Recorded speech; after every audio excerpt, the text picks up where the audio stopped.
Jason DeLeon was on his way to becoming an archaeologist when he realized he didn't want to do it anymore. He was given a book describing a true story of 26 men who came to the US hiking their way through the Arizona desert. 14 died along the way.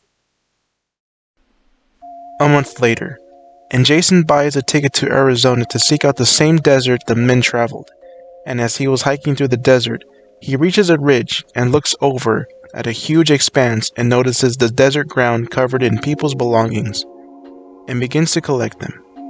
He finds Gatorade bottles, Bibles, photographs, toys, until he discovers a human arm and attempts to seek out the other parts of the body in order to identify the body.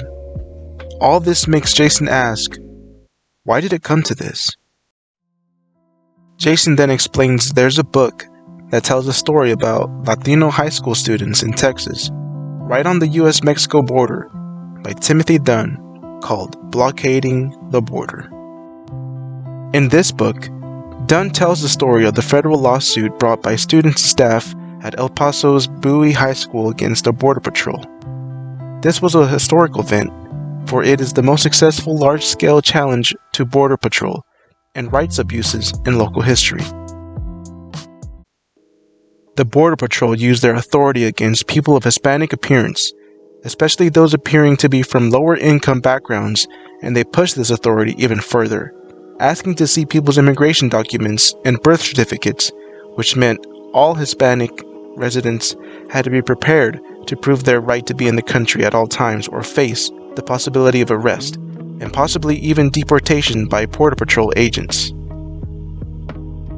Perhaps the most important factor at the school was the role played by a social studies teacher, Emiliano, who formed an organization that was the backbone of the lawsuit. He founded MECHA, the Movimiento Estudiantil Chicano de Aztlán, a Chicano civil rights group. Once a few key people stepped forward in the summer and fall of 1992 to make public their claims of abuse complaints spilled forth from students and staff, which were collected. Judge Bunton found that nearly all the claims put forth by the plaintiffs had merit. It seemed clear that the judge was not swayed in the least by the vague assurances and denials made by the Border Patrol. As a result, Judge Bunton prohibited El Paso Border Patrol agents from stopping, detaining, questioning, searching, or arresting any person solely on the basis of ethnic appearance.